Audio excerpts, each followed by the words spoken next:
Welcome to the 40th episode of the Mayor's Mixtape. I'm Haley Sue Robinson, Director of Public Affairs. City of Pueblo, Mayor Heather Graham. I'm Andrew Hayes, Director of Public Works. Yeah, we have a guest on the show today. Thanks for joining us today, Andrew. Before we jump in, I just want to remind the listener that you can find us on YouTube, Apple, Spotify, Buzzsprout, wherever you get your podcasts. You can also watch this on Channel 17 if you're local to Pueblo. There are lots of opportunities to find this podcast. And don't forget, if you have questions or a topic suggestion, you can email us at mayor@pueblo.us. So, Andrew, we have you here on the podcast today so that we can talk a little bit about development on Pueblo Blvd. But Mayor, we'll start with you. There's been a lot of discussion this year about development on Pueblo Blvd, from the most recent discussion that we had about the dog track, and we opened this year the first Whataburger in Pueblo. And so would you say that Pueblo Blvd is one of your priorities for development in Pueblo? Yeah, I mean, I don't know that it's one of my priorities. I'm just Okay. lucky to be in the seat right now while the development is going on. So you've seen a couple new businesses pop up over the last couple of years. Whataburger, Starbucks, Quick Trips, Moving Ground, Circle K, Les Schwab Tires is coming soon. You're seeing all the groundwork over there as well. And recently City Council approved funds to help with the demolition of the dog track. So there's quite a bit of development going on in that small stretch of the boulevard. So maybe it's more like striking while the Did I forget iron's one? hot. No, I was going to say that's just the southern end. Too. Yeah. And Right. To be honest, it's the entire corridor. Even up at the north end, there's also development closer over to Highway 50 as well. So Dutch Bros. Oh, sure. So it's been a hot corridor. Well, and then the other side of Pueblo Blvd, Kaiser, the new Pueblo Springs Apartments. Right. We opened Fire Station 11. Jail is going to be opening soon. I mean, Pueblo Blvd, to your point, Andrew, is a really far stretch of highway, and so there's a lot to cover. But yeah, that south end has been really popular this year, I would say.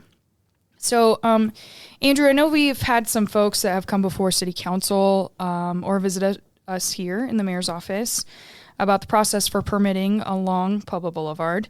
So I thought maybe you could walk us through that process of what it looks like from start to finish. Sure. So, I mean, development is one of those things that's got to take into consideration all of the aspects of a specific property. So it can be complicated sometimes, but let's just say it's a simple answer where there's a lot ready to build. A developer or builder will go to Pueblo Regional Building Department, soon to be Southern Colorado Building Department, and obtain a building permit, or apply for a building permit, turn in their plans. They work with the building department for the stuff on the site, and they work with other stakeholders like the city for public improvements around that site sometimes. So along Pueblo Blvd in particular, since we're talking about that, there have been a lot of public improvement requirements there just to make sure that the roadway is able to take the extra traffic that's coming on. There's obviously quite a bit of coordination that goes into that with those stakeholders. So developers are generally, who are in the business, understand that process a little bit, but it can be complicated for somebody watching this development happen. Why doesn't it happen faster? Mm-hmm. Why is it so expensive? All those kinds of things. Why isn't Starbucks open? So Starbucks is a good one too. Asking the important questions. Yes. Starbucks is an interesting case. A developer there owns the land and has built a building, and Starbucks is going to be leasing that building from them. In this case, the developer is still working on some of the public improvement requirements that are there before the building can get open. Can you describe what a public improvement is? Yeah, sure. So public improvements That's might be... That's a good question. That's a good question. Sorry, that is a term that encompasses a lot of things. So it could be roads, it could be utility work, it could be... Sidewalks, curb gutter. Streetlights, traffic signals, all those different kinds of things. Not everywhere needs all of those things. And so, again, with a site-specific consideration, along Pueblo Blvd, particularly there in the vicinity of the Starbucks, a traffic signal is needed. And so that's one of the holding up points here, is getting all of those public improvements installed. It takes time. It takes engineering design, construction contractors. And who's requiring this specific public improvement Sure. that's So- holding up Starbucks? Ultimately, on the state highway, CDOT controls what public improvements are required there, right? And so CDOT has a stake in that process, absolutely. During subdivision, during zoning, those processes, when they happen, they can outline what some of those requirements are. At building permit time, if there are additional requirements that are needed, those come through the city. But we do still work with CDOT, particularly along those state highway corridors, trying to get the improvements coordinated and installed in a timely manner. In the case of Starbucks, obviously the building's up and ready to go. Starbucks is ready to open. So I know that they're itching for what we call a certificate of occupancy. That's the end of the building permit process and allows the business to open. The CO. That's That's right. what people talk about is the CO. That's exactly it.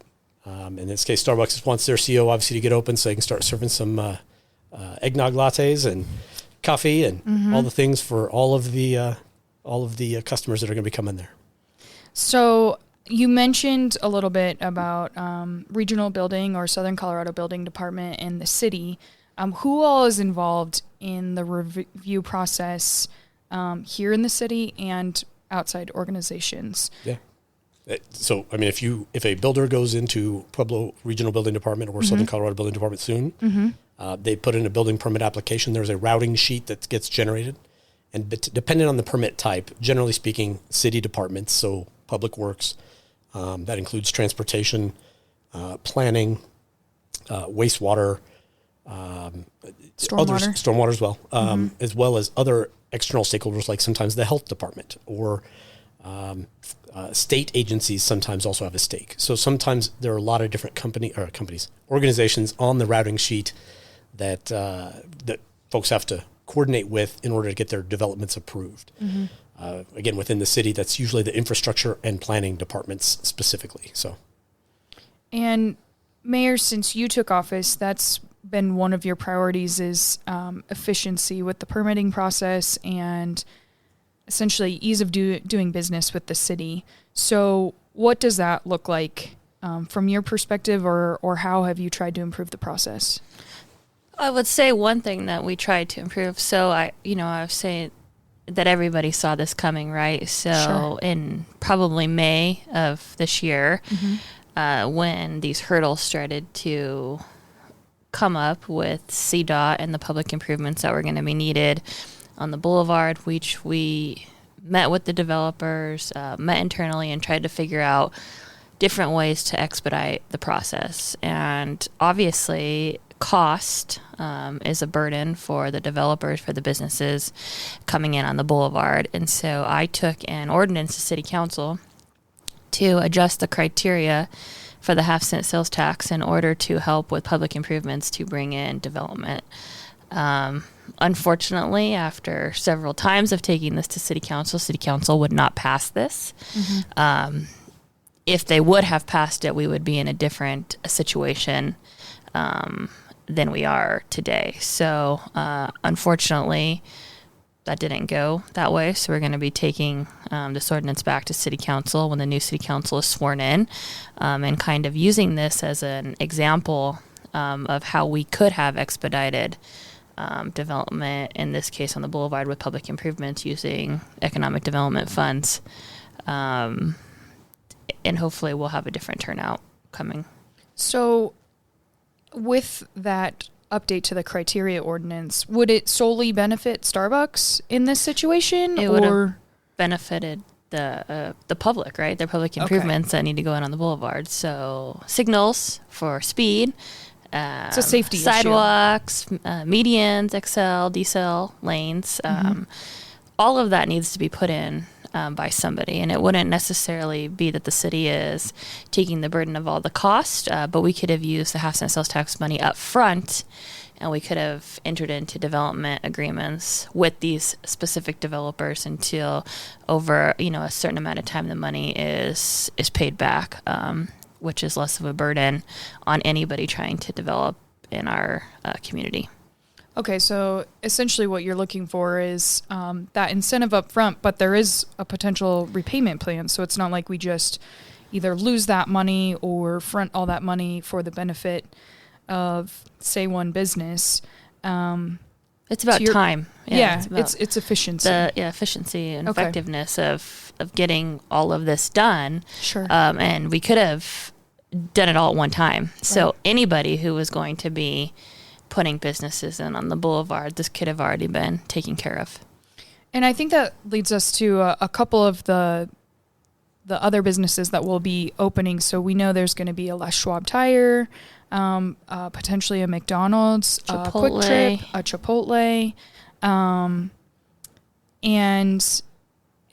others. So can you kind of walk us through right now if we don't have any of those, if we don't have the criteria ordinance passed and that public improvement economic development money available, what does the timeline look like for completion for some of those businesses to open? Yeah, it extends it. Okay. One thing that I think any business or developer wants to see is sites that are ready. And what that means is, again, those off-site improvements, those public improvements are done. They don't, an auto parts store coming in to build a site there isn't in the business of building roads. They want to build their store and get open. Sure. And so to the extent that the city can help facilitate getting these public improvements installed early, it's a boon to everybody, because not only do we now have new stores to shop at, the city does generate additional sales tax revenue, which helps our budget situation. And it also puts in these improvements that serve multiple properties. It makes traffic safety better for everybody who uses that area. Sure. And, half of our city drives on Pueblo Boulevard every single day, probably.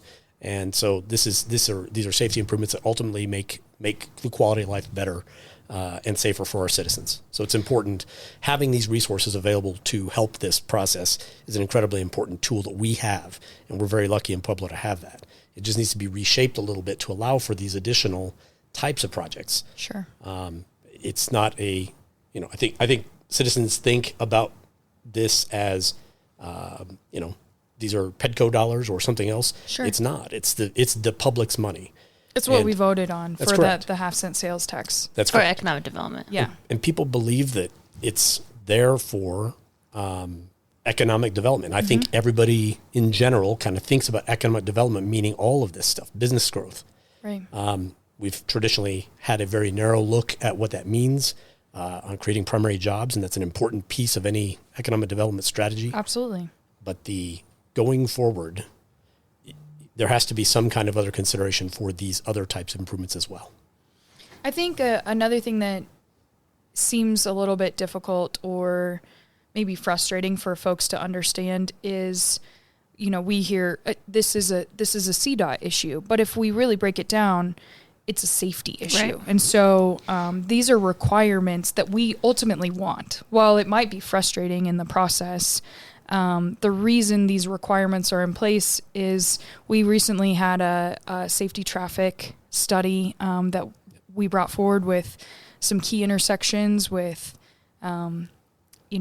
deaths or accidents. And those are things that we want to avoid in the future. And so the reason those public improvements are required is so that we can bring down the numbers and make sure everyone's safe, whether that's folks crossing a sidewalk or, Mayor, you mentioned medians and just like slowing down traffic. Those things are important. And so while it's really frustrating and we say, oh man, these requirements are ridiculous or whatever, they're really for safety and our security. They benefit everybody. When you look at the map, when you see where Starbucks is located, people getting their coffee early in the morning, the sun is crazy. Yeah. Coming that way when the sun is shining in your eyes and you're coming out of getting a coffee, trying to make a left onto Pueblo Boulevard. It's going to be very dangerous if there's no way to slow down Sure. traffic to get back on the interstate. That's what we're talking about. Okay. So you're planning to bring back the criteria ordinance with new council. And then are there other anticipated business development or other plans that we'll see in this area in the near future? There are a couple.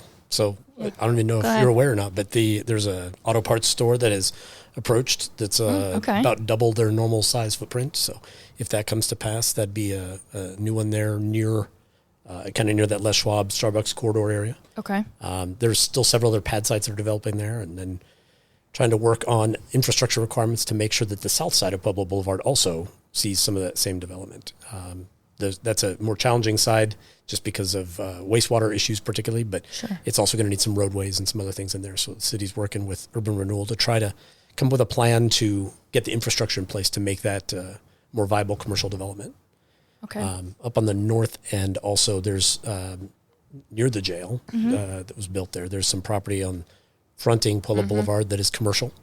So likely that property owner will probably be trying to develop that as well. So you'll see across that whole area, all the way from I-25 on the south end, all the way to Highway 50 on the north end. There's going to be a lot of new stuff coming.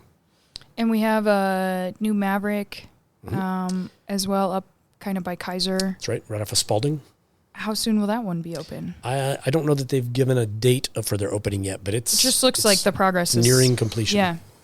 And then we'll see the jail completed soon. And I know I was talking with some firefighters maybe 2 weeks ago, and they're really anxious to have Pueblo Boulevard open for Station 11 and their access there. And Chief Huber just said, talking with the sheriff's office, with Pueblo West, it's really going to help with mutual aid and emergency response there. So those are exciting things to think about as well. Absolutely.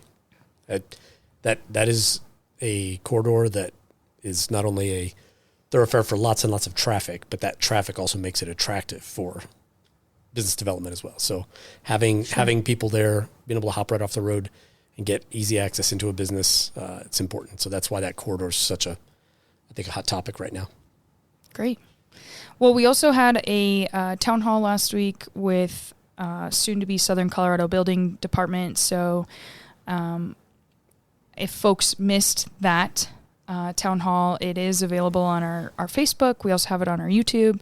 So for folks who are developers or just general folks in Pueblo who are maybe confused or wondering about the process and next steps, they can check that out as well. There were a lot of good questions answered. I think they had some good frequently asked questions that they'll help folks understand as we move forward, but we're excited about that as well. Yeah. Seamless transition. Absolutely. For people that don't know, right? I mean, it's going to be a lot of the same kind of process that we've had. Sure. So people in the city pulling building permits head straight over to Southern Colorado Building Department. January 1st, that'll be their new name, but it'll be the same folks, same processes.